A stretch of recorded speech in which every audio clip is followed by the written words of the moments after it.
क्या आप sugar, blood pressure और कब्ज़ के मसले से दो चार हैं तो ये वीडियो आपके लिए है। तो मैं आपको मुकम्मल गाइड करूँगी कि आप इस मसले से कैसे निजात हासिल कर सकते हैं।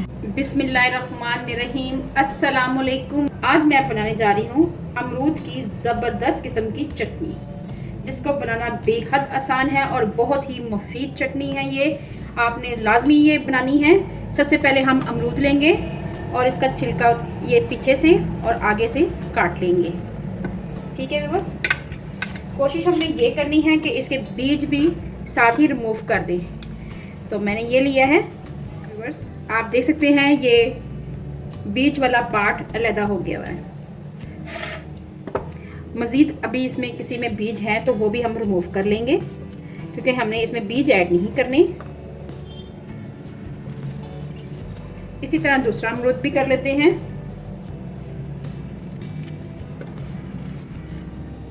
जी व्यूअर्स, अब इनको हम अच्छी तरह काट लेंगे। तीनों मैंने अमरूद कर लिए हुए हैं स्लाइस में। तमाम अमरूदों को 2 पीस कर लेंगे। इसके साथ मैंने ली है धनिया की एक गट्ठी ली है, 4 से 5 हरी मिर्चें ली हैं, साथ ही हमने लिया है 1 लेमन। ठीक है व्यूअर्स, इसमें जो मसाले ऐड होंगे वो ये हैं: आधा चम्मच सफ़ेद नमक, आधा चम्मच काला नमक, आधा चम्मच ज़ीरा पाउडर, आधा चम्मच धनिया पाउडर और आधा चम्मच काली मिर्च पाउडर।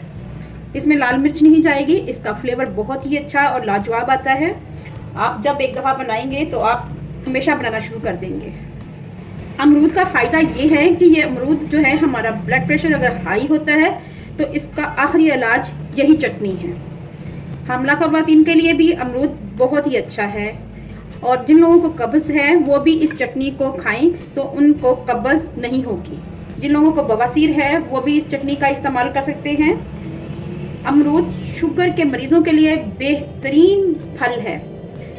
जिन लोगों को शुगर है वो भी इसको इस्तेमाल करें, और जिन लोगों को आँखों के नीचे सूजन या वर्म हो जाते हैं उनके लिए तो बहुत ही मुफीद है। अमरूद जो है कब्ज़ कुशा है। जिन लोगों को कब्ज़ है वो अमरूद का इस्तेमाल लाजमी करें, और जिन लोगों को नज़ला, ज़ुकाम, खांसी और मैदे के अमराज हैं उनके लिए भी अमरूद बहुत ही अच्छा है। चलें व्यूअर्स, इनको ग्राइंडर में डाल के ग्राइंड करते हैं। थोड़े से अमरूद ऐड करेंगे, 3 से 4 हरी मिर्ची ऐड कर देंगे, और थोड़ा सा हम धनिया ऐड कर देंगे। साथ ही हाफ लेमन स्क्वीज करके डाल देंगे, बीज नहीं डालने। साथ ही हमने ये जितने मसाले हैं ये ऐड कर देने हैं, और इसमें ऐड करेंगे थोड़ा सा पानी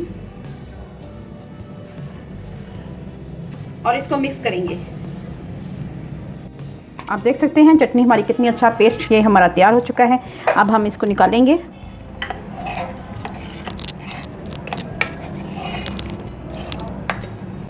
मज़ेदार चटनी हमारी तैयार हो गई है, बहुत ही टेस्टी बनी है। ये चटनी शुगर पेशेंट के लिए, और जिनको कब्ज़ है उनके लिए, और जिनको हाई ब्लड प्रेशर है उनके लिए बेहद मुफीद है। अगर आपको मेरी रेसिपी अच्छी लगे तो फैमिली फ्रेंड में शेयर करें। अल्लाह पाक आपको सेहत तंदुरुस्ती वाली ज़िंदगी दे, आप पर रहमतें और बरकतें नाज़िल करे। अपना और अपने प्यारों का ख्याल रखें, दुआओं में मुझे याद रखें। अल्लाह हाफ़िज़।